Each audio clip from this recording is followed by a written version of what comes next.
Di penghujung pemerintahannya, Presiden Jokowi akhirnya menarik masuk Partai Demokrat ke dalam kabinet. Demokrat sendiri sudah 9 tahun berada di luar pemerintahan. Sejak PDIP sukses mengantar Jokowi 2 kali di Pilpres. Mengapa Jokowi menarik Demokrat ke dalam pemerintahannya? Apakah manuver Jokowi berkaitan dengan wacana hak angket yang diusulkan Capres Ganjar Pranowo dan didukung Capres Anies Baswedan? Sudah ada pengamat politik yang juga Direktur Eksekutif Poltreking Indonesia, Hanta Yuda. Selamat petang Mas Hanta, terima kasih sudah bergabung bersama kami di Kompas Petang. Terima kasih. Mas Hanta, perspektif Anda, apa sih sebenarnya tujuan dari Jokowi ini untuk menarik Demokrat masuk? Padahal PDIP kan punya sejarah perang dingin nih dengan Demokrat selama 2 dekade terakhir. Komentar saya pertama, Cynthia, umumnya Presiden melakukan reshuffle kabinet atau mengangkat seorang menteri karena 3 alasan, faktor. Satu adalah teknokratik, kedua publik, atau yang ketiga adalah politik. Faktor teknokratik apabila kebutuhannya adalah untuk meningkatkan performa pemerintah. Ada program yang mau ditingkatkan dan biasanya diambil dari profesional murni. Publik biasanya kebutuhan untuk meningkatkan tingkat kepuasan publik, citra ke publik, dan biasanya tokoh yang memiliki citra publik yang positif juga. Atau karena alasan politik, biasanya adalah untuk memperbaiki atau memperkuat topangan politik di parlemen, dukungan politik untuk dalam konteks pertimbangan kekuasaan, dan biasanya diambil dari menteri dari kalangan partai politik dan khususnya ketua umum. Karena itu reshuffle atau pengangkatan AHY pada hari Mas AHY pada hari ini adalah pertimbangan politik, aroma kuatnya, dan 100% menurut saya karena dalam rangka kebutuhan politik, dia bagian dari politik akomodatif yang dilakukan oleh Pak Jokowi untuk memperkuat barisan kekuatan di parlemen per hari ini. Dan Cynthia, menurut saya kalau kita lihat dari data per hari ini, saya melihatnya dari pertanyaan tadi apakah dalam rangka menghadapi tadi ya prolog tentang hak angket dan sebagainya, dalam 3 hal. Satu, saya melihat peta parlemen di atas kertas. Kedua, dalam konteks realitas per hari ini. Yang ketiga, bagaimana tren mobilitasnya. Nah, kalau di atas kertas hari ini dengan bergabungnya Partai Demokrat, maka koalisinya tambun sekali. Karena yang di luar hanya sisa 1 PKS pemerintahan Jokowi Maruf Amin ini. Kan PKS hanya angkanya 8,7%. Berarti kekuatan parlemen hari ini 91,3%. 8 partai di dalam pemerintahan, 1 di luar. Dan ini dalam konteks di atas kertas, tapi realitas per hari ini tidak seperti tadi dikatakan hanya 45 kekuatan di mana Pak Jokowi kebutuhan meningkatkan dukungan parlemen dan saat ini masih lemah karena yang di dalam itu praksis hanya Gerindra, hanya Demokrat. Tapi kalau menurut Anda sendiri, apakah ini bagian dari politik Jokowi untuk mengimbangi Mega dan PDIP? Ya, betul sekali, itu poin yang ingin saya sampaikan. Realitas hari ini, realitas per hari ini, kekuatan sesungguhnya tidak 91,3% yang saya katakan. Justru hanya 40-an%.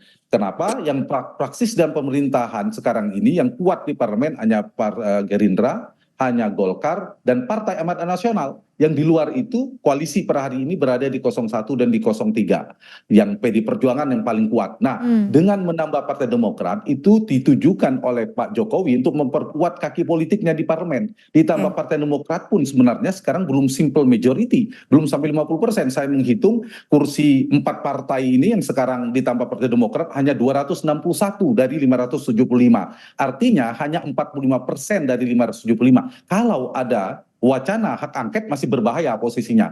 Baru 45%. Kalau misalnya terkonsolidasi kekuatan partai-partai di 01 dan 03 itu terkonsolidasi, hak angket itu sangat mungkin terjadi. Karena itulah Pak Jokowi menjadi penting untuk melakukan agenda yang ketiga. Saya melihat tadi berusaha untuk melakukan ada mobilitas partai bergeser ke. Jika kita bicara soal wacana hak angket ini, sebelum melantik AHY, Jokowi juga mengundang Surya Paloh. Apakah ini memang Presiden Jokowi akan atau memiliki kehendak untuk membendung laju angket dan pemakzulan ini? Betul sekali. Jadi betul ada 2 kata kunci pergerakan. Jadi kalau mau melihat pergerakan per hari ini, pantau pergerakan para kingmaker partai-partai di dalam yang memiliki berada di orang paling berpengaruh dalam poros koalisi, Pak Surya, Pak Jokowi, dan Ibu Mega, dan para veto player partai politik. Mereka harus kita lihat pergerakannya. Kemudian kita lihat juga kecenderungan partai. Nah, pergerakan yang dilakukan per hari ini, saya lihat memang Pak Jokowi sedang melakukan itu. Jadi ada dua puzzle ini, Surya Paloh dan AHY, Pak Surya dan Mas AHY. Itu dalam rangka untuk membendung kekuatan itu, 3 hal yang dilakukan Pak Jokowi, kalau pertanyaan Cynthia, 3M saya mengistilahkan, memecah, mencegah, dan merangkul, mengakomodasi atau merangkul. Memecah apa? Barisan koalisi yang sudah ada, yang sedang diupayakan. Makanya ketemu Pak Surya. Kalau Pak Surya bergeser kan pecah itu koalisi 01. Jadi Pak Surya mau membangun koalisi dengan 03, karena itu langkah kedua mencegah. Jangan sampai Pak Surya ketemu dengan Ibu Mega lalu terkonsolidasilah kekuatan di luar 01 dan 02. Dan yang ketiga tadi mengakomodasi atau merayu, menggoda untuk dalam bergeser ke dalam koalisi pendukung pemerintah. Oke. Nah, Mas Hanta, apakah ini artinya dampak angket jika memang terjadi ini akan berdampak begitu besar jika sukses digelar di DPR bagi Jokowi?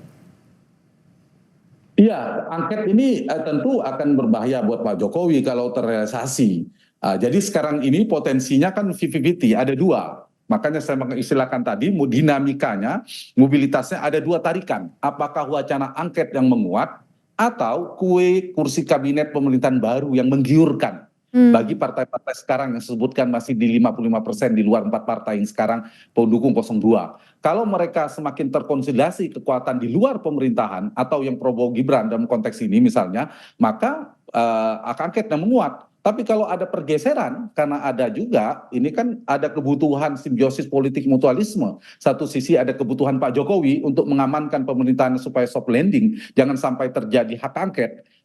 Bahkan untuk Prabowo misalnya dalam konteks quick count dan real count sementara yang akan membangun pemerintahan yang baru, mereka membutuhkan parlemen yang kuat, yang memadai. Itu satu sisi. Tapi jangan lupa Cynthia, apakah berhasil atau tidak hak angket ini, ada godaan yang cukup besar bagi partai-partai yang di 01, 02. Mereka punya 3 motif juga. Kalau tadi motifnya mendapatkan dukungan di parlemen dari sisi yang akan memerintah, yang di luar juga punya motif. Godaannya 1, kursi di kabinet menteri yang itu sangat strategis. 2, ekonomi politik, bisnis politik. Para ketua umum partai kan punya bisnis politik, punya bisnis ekonomi dan sebagainya yang juga terganggu. Yang 3, legal protection, perlindungan hukum. Jadi ada tarik menarik. Saya melihat masih peluangnya 50-50 per hari ini. Nah, ini berpacu dinamika pergerakannya, saya katakan tadi, pantau pergerakan para kingmaker, para veto player partai, dan kasak-kusuk gerak-gerik dari ketua umum partai seperti apa. Kecenderungannya masih ya, ada baik. peluang hak angket, tapi masih ada peluang mereka akan bergeser justru bergabung ke dalam kekuasaan. Baik, terima kasih Mas Hanta Yuda, pengamat politik dan juga Direktur Eksekutif Poltreking Indonesia sudah berbagi perspektif pada sore hari ini di Kompas Petang. Selamat sore.